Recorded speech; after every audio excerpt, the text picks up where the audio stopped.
Well, hello there. So I just got back from Boracay. I had an amazing time, uh, and I am making this video to share some tips, tricks, information I learned so to make your future travels easier to Boracay. So it was my first time traveling to Philippines, obviously first time to Boracay. Um, yeah, so let's see. Here we go. Right. So first thing first, landed there, and when I landed, I had pre-filled out the arrival form, and then in the arrival form, fill out all the details. Immigration was a breeze, like the lady on the counter didn't even ask me like a single question, basically I was frankly surprised. So I was traveling light, so no checked-in luggage, just carry-on luggage. Stepped out of the airport, and first thing I did was exchange money. So USD. The going rate was 58. The actual rate online was 58.8 pesos per dollar, but the exchange rate I got was 58 at the airport, which was good. So I exchanged about $100. And then next thing was I wanted to get the SIM card, and people recommended getting the smart SIM card.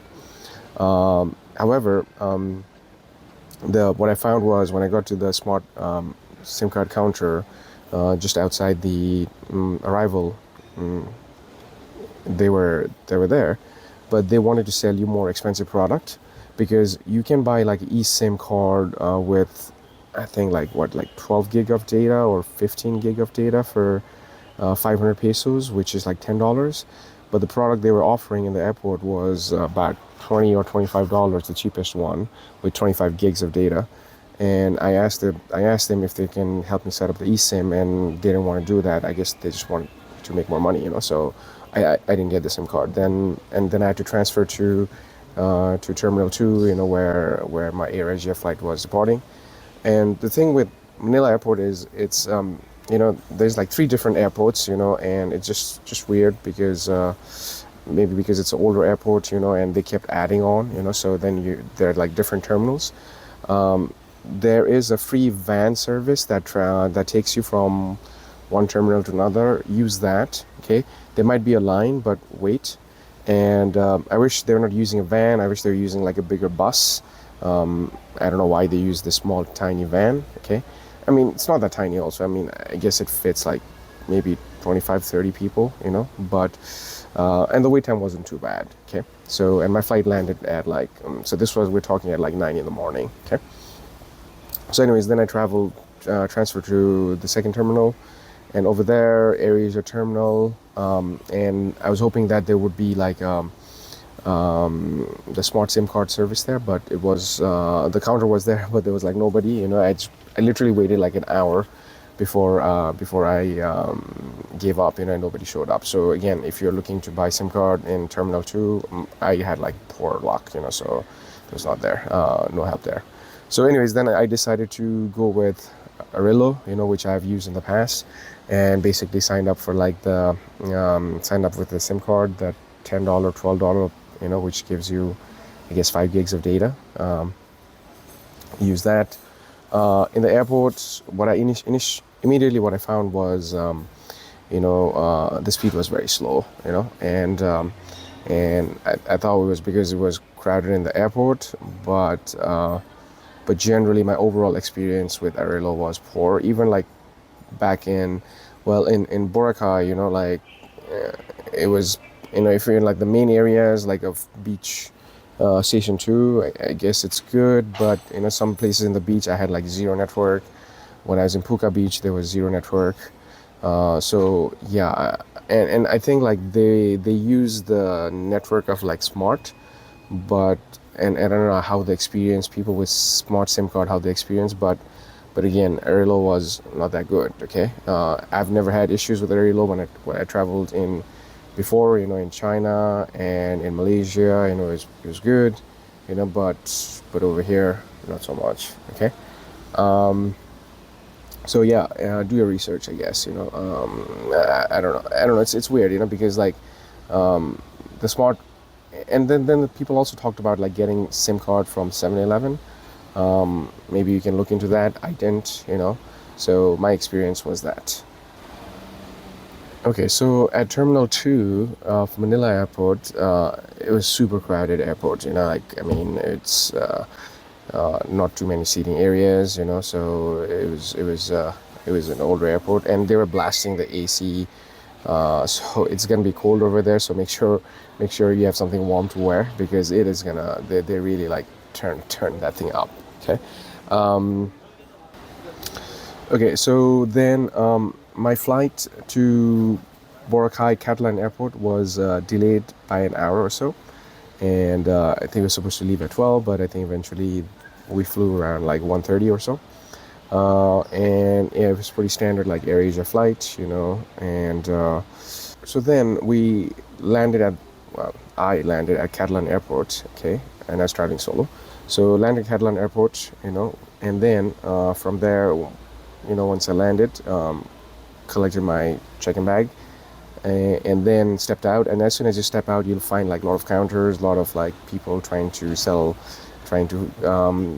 offer you ride services to Boracay.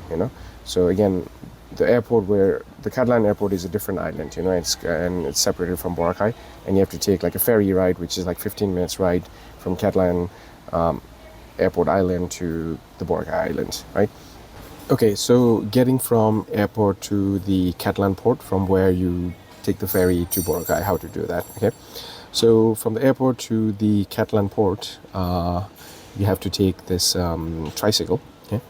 And well, that's the cheapest way. You have other options also, but that's what I did. So tricycle was, per person was 75 pesos, and I bought like a 75 peso, thing, and they were like, you gotta wait until for another person, because they put like two people on the tricycle, and then most people that took the flight, they all had already like they used like more premium transfers. So I was kind of by myself, and then I asked them at the counter like, what happens if there's like another person not there, what do I do? So they're like, you have option to pay another 75 pesos and then solo ride. I'm like, okay, give me that, then I got, that's how I transferred. So that was 150 pesos for the tricycle ride from the airport to the Catalan jetty port. Okay, so once you get to the jetty port, there are 3 fees you have to pay. Okay, and then as you go in, like there's like this like some service they provide. Don't use that, so just do 3 things. So first thing is you have to fill out a form. Okay, you fill out a form, and then you have to pay 3 different fees, and it's pretty simple. You go from one counter to next counter to next counter. Okay, so you have to pay the mandatory 300 pesos environmental fees. I guess the port fee, which is separate, is 150 pesos, and then the cost of ferry is 50 pesos. So you just go from one to another. Okay, so from there, then you keep walking, and they'll kind of look at your ticket, and they'll give you a boat seat number for the boat, and you go into the boat, sit, and then it doesn't take too long, then it's like a 10-15 minute ride across, and you get to Boracay port. So once I got to the Boracay port, that's the part I had not done research. Okay, so and the transfer from there to station 2. So I was staying at D Mall. So I was staying at this Tides Hotel, at D Mall, and Tide Hotel was amazing. Okay, so anyways, I thought there would be like a tricycle, but they have like e-taxi there, and they were asking for 200 or 250 pesos to station 2. And I was trying to find like a better deal, and eventually I found a e-tricycle that would take me for 150. So I took that, and from there to the station 2 was about 15-minute ride, and then basically dropped me off at the D Mall entrance, and then so yeah, that was that, right? So one thing you could do, I guess, is I learned that this is probably I didn't probably one of the more useful information I'm sharing. Use the hop on hop off bus. Okay, so there's this bus. It's an AC bus, and there's like multiple buses running all the time, but not all the time. From 6 in the morning until 9, I think, p.m. Right, and they will keep coming every 10 minutes, right? So and they go all over the island, So, and what I did was I bought like a 3-day pass later on for, I think it was like 400 pesos or 450 pesos, and you get unlimited ride. Okay, and you can use that to go to Puka Beach. You can go to, I don't know, like shopping center, and you can go all over the places, and I even use that to during my return trip, when I had to travel from my hotel to the port, the Boracay port, to get to Catalan port. So I highly recommend the hop on hop off bus, do that. Okay, and again, it saves you a lot of money also, because the e-tricycle rides, like normally, they start for like 150, 200, so they start adding up, right? So yeah, it's a AC bus, it's quite nice. Okay, so highly recommend that. Yeah. So yeah, that's how I got to the D Mall. Okay, so now let's talk about the beaches. Obviously, the white beaches are awesome, but the white beach at Station 2, it gets very crowded. Okay, now Station 1, if you want less crowd, I would recommend, getting your stuff and going to Station 1. And again, you can take the hop on hop off bus, and go to Station 1, and you can go to the Discovery or Ambassador Hotel area, that's like right at the end of the beach, and find a spot, so less crowd over there. So that's that. And Puka Beach, you can take hop on hop off bus, go to Puka Beach. Puka Beach is less crowded, although the sand is obviously not as nice, but I had a very relaxing, peaceful day at Puka Beach. Balabag Beach. Okay, and so Balabag Beach, so if you were looking for like a sunrise, go to Balabag Beach. It is amazing.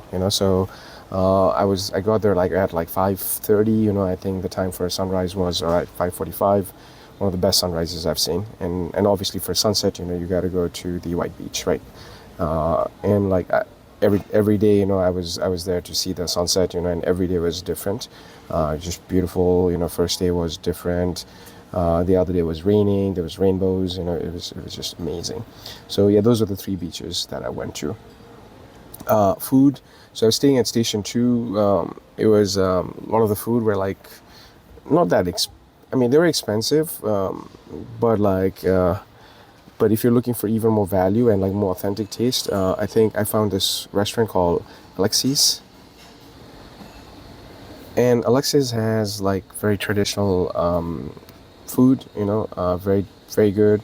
The hours are weird. I think they only open at like from 6 p.m. and they close at 2 a.m. So they're open much later. So yeah, and pretty much everything I had was amazing, so that was good value for money, and close to Station 2, okay, near D Mall. So in the evening, if you want to go out, there's like a lot of options, obviously. So along the White Beach, Station 2, like there's like a lot of like restaurants and bars. I generally like to when I'm out, I like to go to places where fellow travelers like to go, like expats. And I think the exit bar is your place to go, so if you're looking for fellow travelers, that's where you go. And it's always nice to meet these people and like, they share about their travel experiences. You tell them about your travel experiences, right? So it's fun, so exit bar, that's where you want to go. Let's see. So when I'm traveling, I like to stock up on like water, drinks, like let's say Diet Coke, snacks, and yeah. So basically, I took the hop on hop off bus and then went to Robinson Supermarket, which is not too far from the Station 2, and yeah, so went there, shopped, and basically you can go there. There is a budget market right at the entrance of the D Mall. I mean, the pricing is fine, but Robinson is cheaper. So if you want to save some money, go to Robinson. Okay, and yeah. Okay, so the other main thing I'll talk about is transfer when you're returning back, flying out from Boracay, what to do. So I did the hop on hop off bus. Again, amazing. So I had that pass. So basically, got on the bus, my luggage, and and then it takes, about, well, in total, going from Station 2 all the way to the airport, it's about 45 minutes to an hour. Okay, so just so you know. So anyways, it you took the hop on a bus, and it will take you to the ferry. It takes about 15 minutes or so, to get there. And once you get to the Boracay ferry, you have to again pay like environmental fees. I think it's 160, and then you pay for the additional fee, which is like 150. And that includes the boat ride and also the tricycle cost from the other port to the airport. Okay, so then now you basically you have to like fill out a form with your name and everything. Then you get the boat card, seat number. You get on the boat. Once the boat is filled up, they leave, and again 15-minute ride or so, to get to the Catalan port. And once you're there, I just I already had the ticket for the tricycle, and the tricycle, it took me to the airport. Okay. Oh, and one thing is the arrival terminal and the departure terminal are different. So the departure terminal is very close to the port. So the tricycle ride is gonna feel very short, right? 5 minutes, and from like the departure, sorry. So the departure terminal is closer to the port. So the tricycle ride from the port to the departure terminal is gonna be about like 5 minutes. However, during arrival, that same ride, it took a lot longer. Okay, so I was frankly surprised, when the driver, got me then 5 minutes. I was not sure like if we're in the right place. I asked him 3 times, are you sure you took me to the airport? Because the previous ride had taken 15 minutes and this one took 5 minutes. So just so I was surprised. Okay, so and at the airport, there I was Air Asia, and the check-in lines and people, I don't know, I just don't get it. Like first thing I do when I travel is like I go to the MT like weighing station and I weigh how much my bag weighs, right? Because I don't want to I don't want to deal with the hassle of like being overweight, because you're traveling budget airlines or any airlines, right? So you got to follow the rules, right? So it is what it is, and then like for the most part, like these lines, they get slowed down by people, who are like overpacked, right? Go over the limit, and then it's just a matter of like paying extra, and they're like slowing down the line. So I don't know, be smart, right? Or just pay in advance, for additional luggage, right? So anyways, the counter took a while, and then got inside the waiting area, and then the Wi-Fi does not work over there.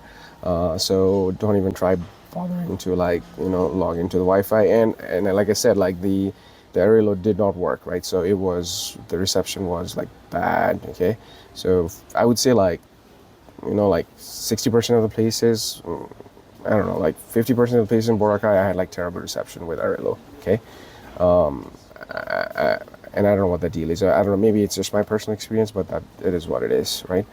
And then the flight was like delayed, surprise. And the funny thing is like they put you in a bus when you are like during a departure, and the bus actually travels through the active runway, because you have like these two buildings, arrival and departure terminals are on opposite ends of end of the runway. So you actually, this was wild. So you're actually like driving, the bus is like driving in the middle of the runway, which never in my life done that. Okay, that's just bonkers. But and I'm sure they take like safety precautions and everything, but yeah, it was wild.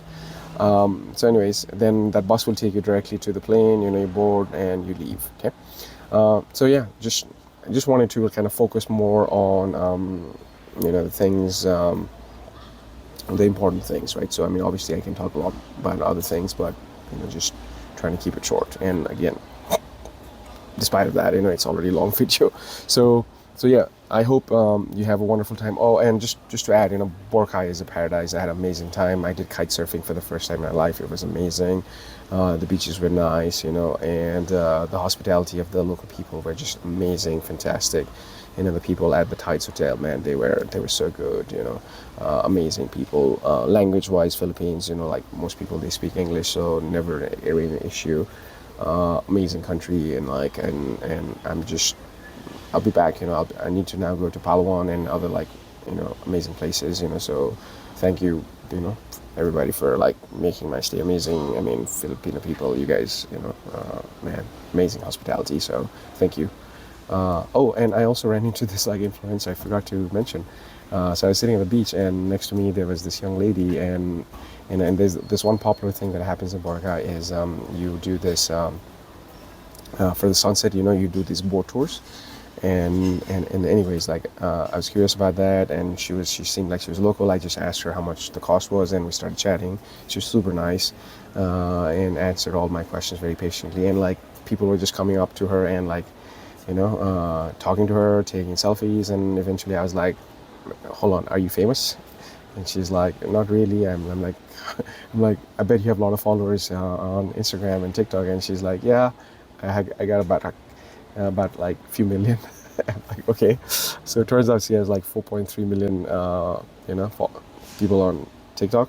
So yeah, but yeah, I mean, amazing country. Food is amazing. I mean, it rained the first day and the second day, but despite of that, it was amazing. So yeah, amazing country. Uh, so yeah, can't wait to go back again. Uh, Well, thanks for watching.